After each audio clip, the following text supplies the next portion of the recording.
Sa ngalan ng Ama at ng Anak at ng Espiritu Santo, Amen. ang pagpapala ng ating Panginoong Hesu Kristo, ang pag-ibig ng Diyos Ama, at ang makikipagkaisa ng Espiritu Santo naway sumainyong lahat. At sumayo rin. Mga kapatid, tinipon tayo bilang mga kaanib na angkan ng Diyos, kaya dumulog tayo sa maawaing Panginoong nagpapatawad ng lubos. Sinugong tagapagpagaling sa mga nagsisisi, Panginoon, kaawaan mo kami. Panginoon, kaawaan mo kami. Dumating na tagapag-anyayang mga makasalanay magsisi, Kristo, kaawaan mo kami. Kristo, kaawaan mo kami. Nakaluklok ka sa kanan ng Diyos Ama para ipamagitan kami, Panginoon, kaawaan mo kami. Panginoon, kaawaan mo kami. Kaawaan tayo ng makapangyarihang Diyos, patawarin tayo sa ating mga kasalanan at patnubayan tayo sa buhay na walang hanggan. Amen. Manalangin tayo. Ama naming makapangyarihan, nililiwanagan ng iyong maaasahang ilaw ang mga naliligaw na iyong pinababalik sa daan para ikaw ay matagpuan.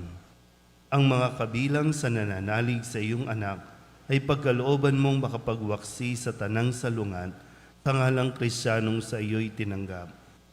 Upang ito ay talagang mapangatawan ng ganap sa pamamagitan ni Hesu Kristo kasama ng Espiritu Santo magpasawalang hanggan. Amen. Umupo ang lahat.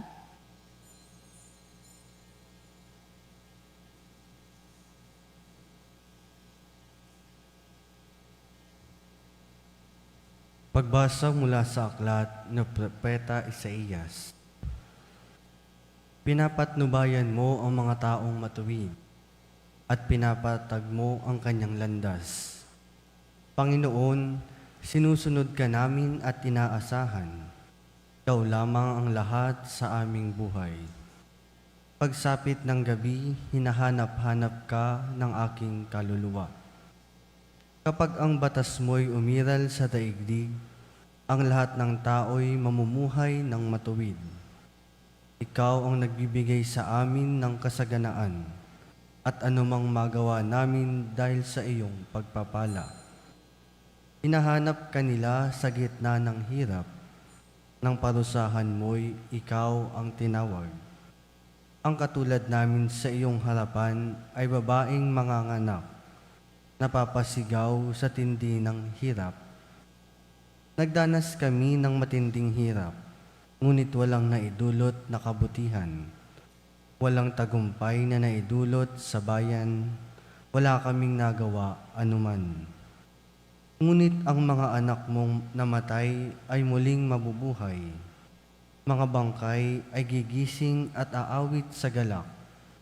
Kung ang paanong ang hamog ay nagpapasariwa sa lupa, gayon ng Espiritu ng Diyos nagbibigay buhay sa mga patay.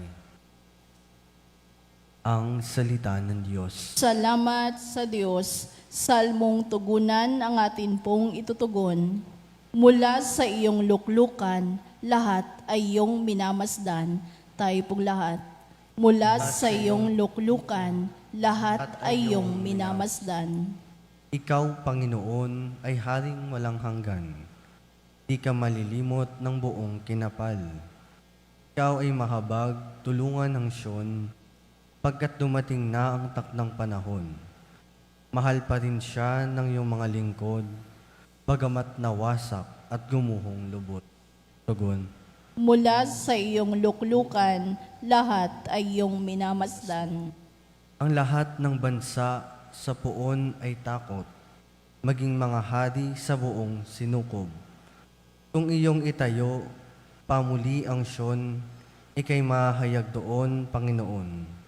Daing ng mahirap ay iyong diringgin, di mo tatanggihan ang kanilang daing. Tugon. Mula sa iyong luklukan, lahat ay iyong minamasdan. Ito'y matititik upang matunghayan ng sunod na lahing di pa dumaratal. Ikaw nga, o poon, ay papupurihan. Mula sa itaas, luklukan mong banal, ang lahat sa lupa'y iyong minamasdan. Iyong dinirinig ang pagtutunghayan ng mga bilanggong ang hatol ay bitay, upang palayain sa hirap na taglay.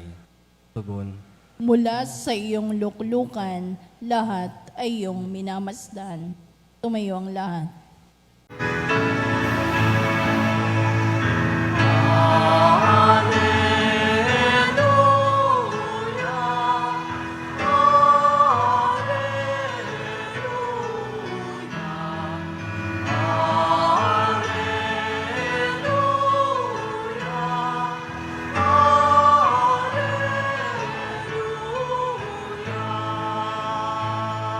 Inyo ang Panginoon. At sumayo rin. Ang mabuting balita ng Panginoon ayon kay San Mateo. Papuri sa iyo, Panginoon.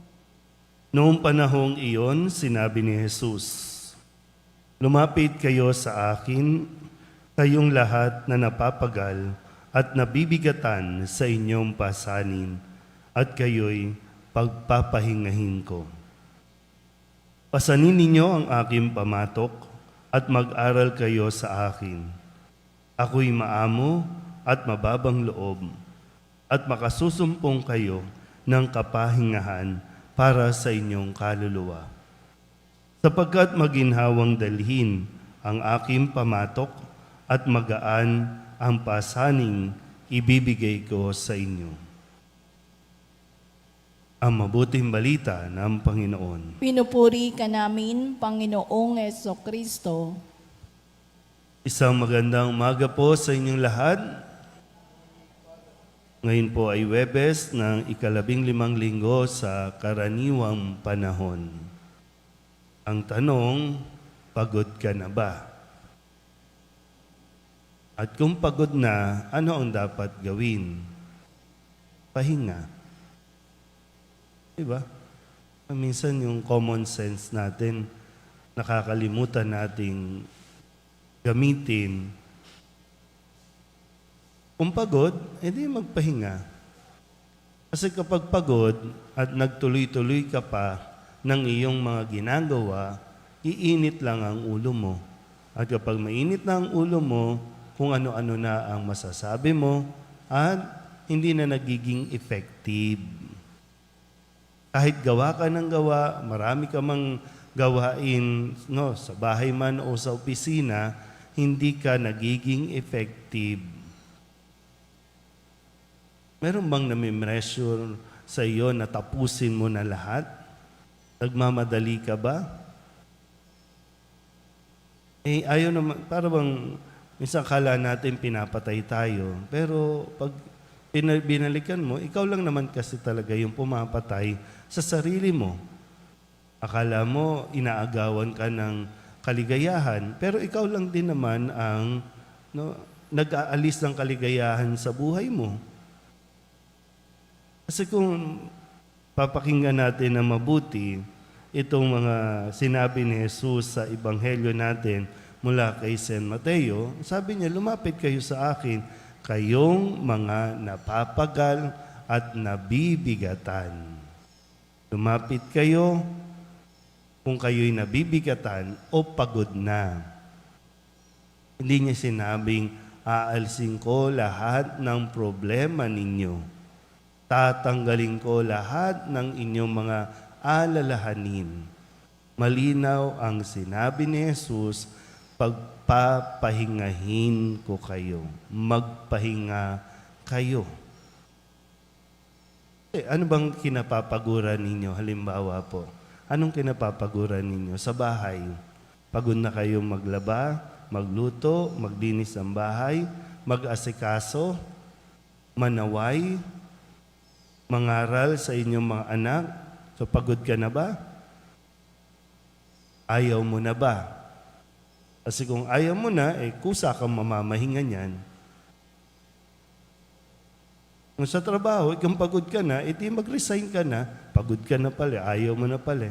Kesa naman reklamo ka ng reklamo, nung una nagdadasal ka, magkatrabaho. Nang magkatrabaho, ngayon nagre-reklamo ka kasi pagod na pagod ka. Kaya lang din naman talaga tayo napapagod dahil ayaw natin magpahinga. Kaya nga mismo ang Diyos nagtalaga ng araw para magpahinga ang tao. Pero ang tao ayaw magpahinga. Ang misa, ang pagdalos sa misa ay isang uri ng pahinga.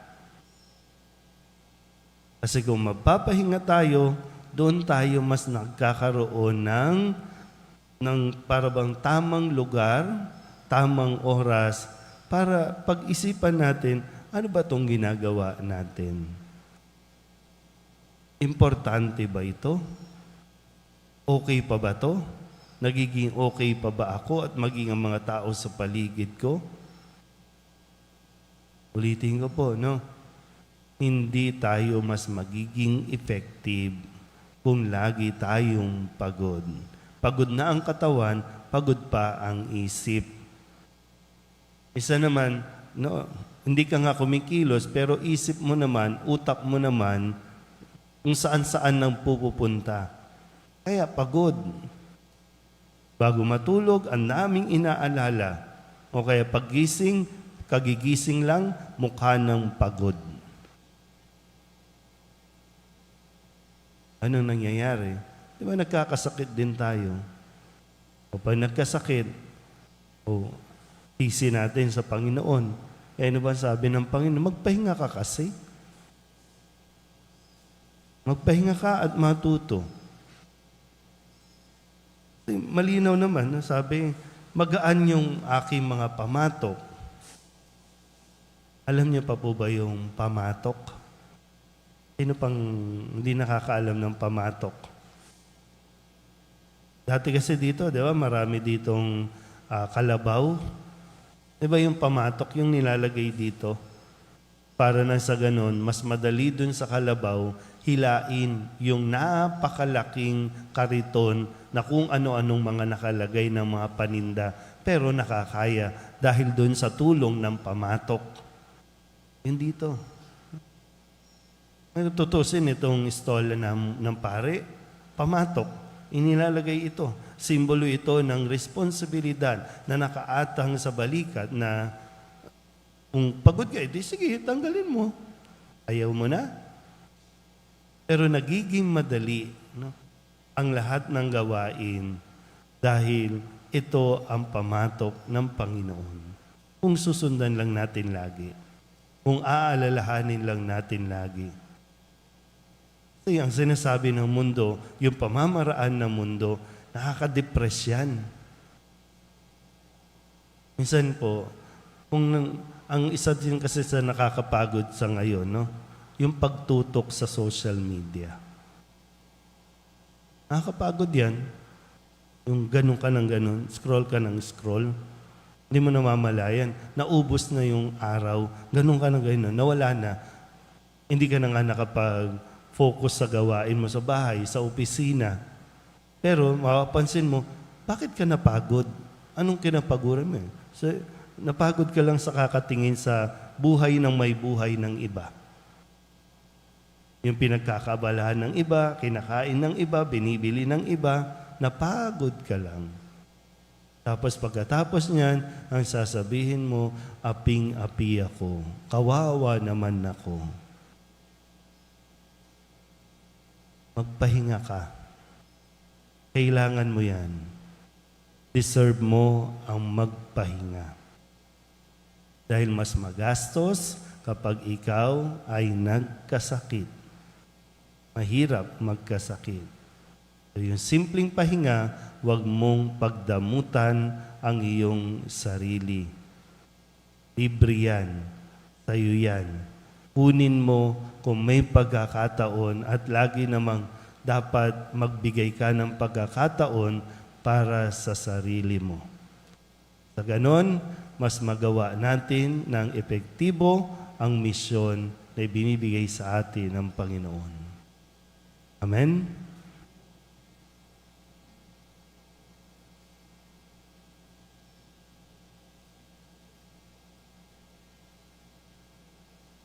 Sinabi ni Jesus, lumapit sa akin, lahat kayong nahihirapan at may pinapasan, at pagiginhawahin ko kayo.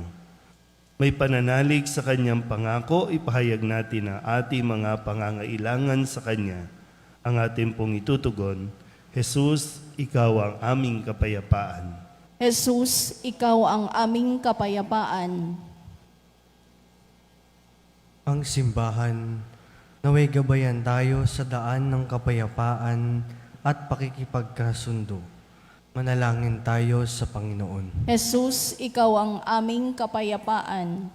Ang mga natutokso sa kawalan ng pag-asa dahil sa bigat ng kanilang mga suliranin, naway makatagpo ng sandigan kay Jesus at mailagay sa kanyang mga kamay ang kanilang mga alalahanin at ligali. Manalangin tayo sa Panginoon. Jesus, ikaw ang aming kapayapaan. Ang mga nagdurusa sa maligalig na kaisipan, naway magkaroon ng kapayapaan kay Kristo. Manalangin tayo sa Panginoon. Jesus, ikaw ang aming kapayapaan. Ang mga nahihirapan sa tindi ng sakit ng katawan at karamdaman, naway makatagpo ng kasiyahan at kagalingan sa mga kumakalinga at nag-aaruga sa kanila. Manalangin tayo sa Panginoon. Jesus, ikaw ang aming kapayapaan. Ang mga yumao, naway magbunyi sa walang hanggang kaligayahan sa kaharian ng Diyos. Manalangin tayo sa Panginoon. Jesus, ikaw ang aming kapayapaan. Idulog din natin sa Panginoon ang ating mga personal na kahilingan at mga panalangin para sa ating mga pamilya, kasama din ang mga kahilingan ng mga nanonood sa online. Lahat ng mga misang pasasalamat, espesyal na intensyon, agarang paggaling ng mga may sakit, at ang lahat ng mga kaluluwa na inihiling na ipagdasal sa misang ito.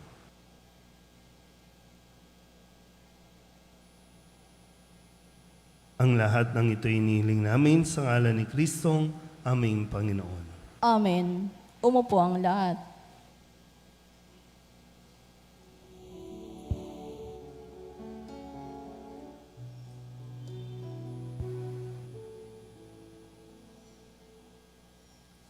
Alay namin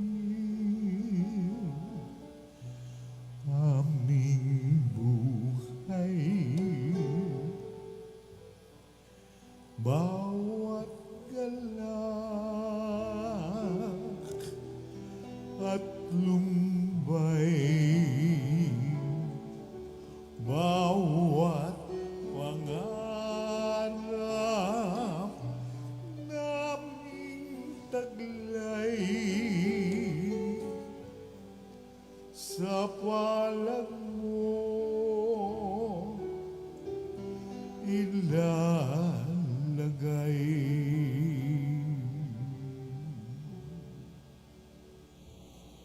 Manalangin kayo mga kapatid upang paghahain natin ay kalugdan ng Diyos sa mga makapangyarihan.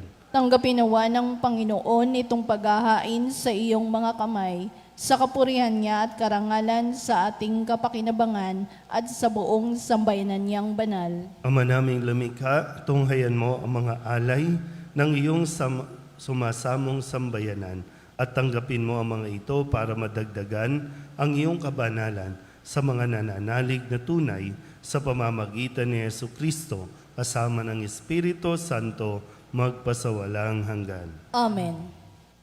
Tumainyo ang Panginoon. At sumaiyo rin. Itaas sa Diyos ang inyong puso at diwa. Itinaas na namin sa Panginoon. Pasalamatan natin ang Panginoong ating Diyos. Marapat na siya ay pasalamatan.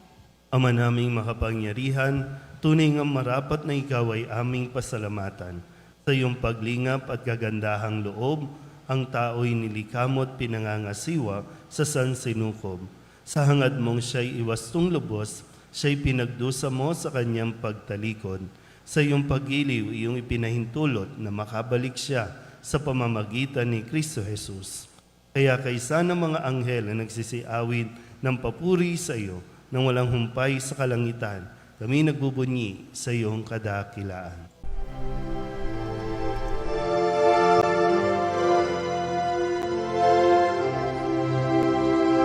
Santo, Santo, Santo, Panginoong Diyos makapangyarihan, napupuno ang langit at lupa ng kalwalhatian mo. Hosana sa kaitaasan, pinagpalang na paririto sa ngalan ng Panginoon. Hosana sa kaitaasan.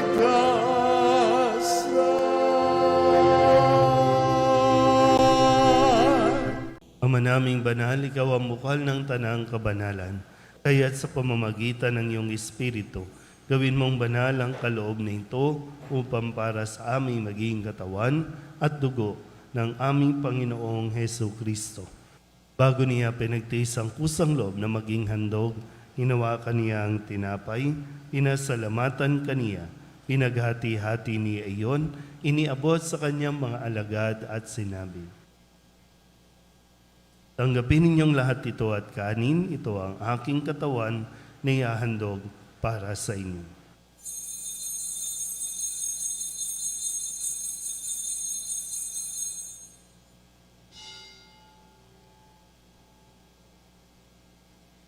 Hindi naman nang matapos ang hapunan, hinawakan niya ang kalis, muli kaniyang pinasalamatan. Iniabot niya ang kalis sa kanyang mga alagad at sinabi, "Tanggapin ninyong lahat ito at inumin. Ito ang kalis ng aking dugo ng bago at walang hanggang tipan. Ang aking dugo na ibubuhos para sa inyo at para sa lahat sa ikapagpapatawad ng mga kasalanan. Gawin ninyo ito sa pag-alaala sa akin."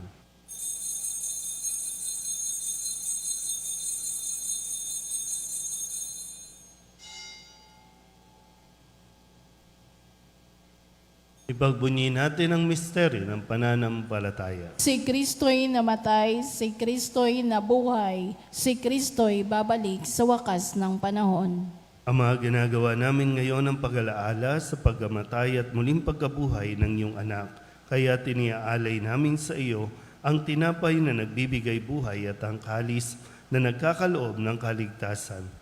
Kami napapasalamat dahil kami iyong minarapat na tumayo sa harap mo para maglingkod sa iyo. Sinasamo namin kami magsasalo-salo sa katawan at dugo ni Kristo ay mabuklod sa pagkakaisa sa pamamagitan ng Espiritu Santo. Ama, lingapin mo ang iyong simbahang laganap sa buong daigdig. Puspusin mo kami sa pag-ibig kay San Leon na aming Papa at ni Jose na aming Obispo at ng Tanang Kaparian. Alalahanin mo si Brian na tinawag mo mula sa daigdig na ito. Nung siya'y binyagan, siya'y nakaisa ni Kristo sa pagkamatay. Ngayong siya'y pumanaw, naway makaisa siya ni Kristo sa pagkabuhay. Alalahanin mo rin ang mga kapatid naming nahimlay na may pag-asang sila'y muling mabubuhay, gayon din ang lahat ng mga pumanaw. Tawaan mo sila at patuloyin sa iyong kaliwanagan. Tawaan mo at pagindapating kaming lahat na makasalo sa iyong buhay na walang wakas. Kaysa ng mahal na Birhen Maria na ina ng Diyos, ng kabiyak ng puso niyang sa San Jose. Kaysa ng mga apostol at ng lahat ng mga banal na namuhay dito sa daigdig ng kalugod-lugod sa iyo, may pagdiwang nawa namin ang papupuri sa ikararangal mo sa pamamagitan ng iyong anak na aming Panginoong Hesu Kristo. Sa pamamagitan ni Kristo, kasama niya at sa Kanya, ang lahat ng parangal at papuri ay sa iyo, Diyos Amang makapangyarihan, kasama ng Espiritu Santo, magpasawalang hanggan. Amen. Amen. Amen.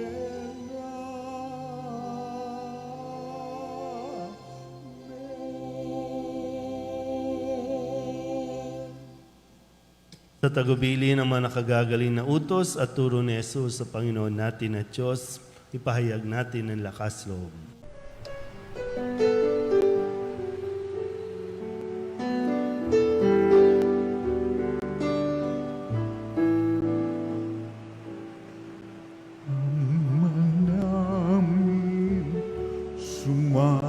sa langit ka, sambahin ang ngalan mo, mapasamin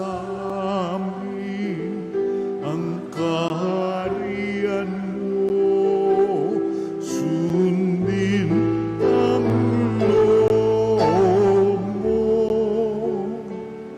dito sa lupa para nang sa langit. Bigyan mo po kami ngayon ng aming kakanin sa araw-araw at patawarin mo kami sa aming mga sala para ng pagpapatawa namin sa nagkakasala sa amin. At huwag mo kaming ibang dulot sa tukso, at yadya mo kami sa lahat ng masama. Hinihiling namin kami iadya sa lahat ng masama, pagkalooban ng kapayapaan araw-araw, iligtas sa kasalanan at ilayo sa lahat ng kapahamakan, samantalang aming pinananabikan ang dakilang araw ng pagpapahayag ng tagapagligtas naming sa Jesucristo. Sapagkat iyo ang kaharian at ang kapangyarihan at ang kapurihan magpakailanman. Amen. Panginoong Heso Kristo, sinabi mo sa iyong mga apostol, kapayapaan ang iniiwan ko sa inyo, ang aking kapayapaan ang binibigay ko sa inyo. Tunghayan mo ang aming pananampalataya at huwag ang aming mga pagkakasala. Pagkalooban mo kami ng kapayapaan at pagkakaisa ayon sa iyong kalooban, kasama ng Espiritu Santo, magpasawalang hanggan. Amen. Ang kapayapaan ng Panginoon ay laging sumainyo. At sumaiyo rin. Magbigayan po tayo ng kapayapaan sa isa't isa.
Ito ang kordero ng Diyos.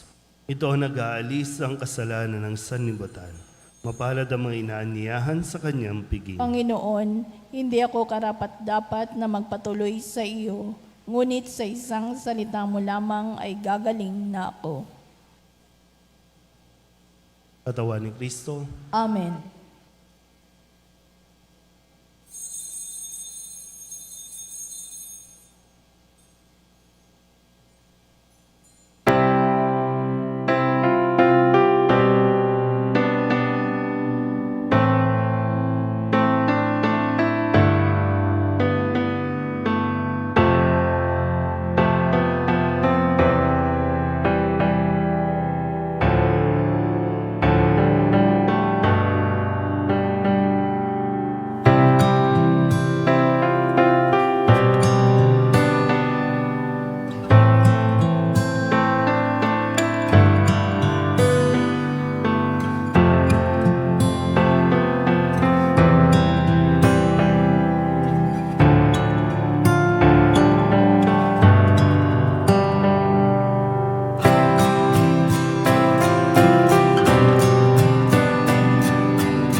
Ama naming mapagmahal, kami mga pinapagsalo mo sa piging na banal, ay makatanggap nawa ng bungang karagdagan ng iyong pagliligtas na aming ipinagdiriwang sa pamamagitan ni Hesu Kristo kasama ng Espiritu Santo magpasawalang hanggan. Amen.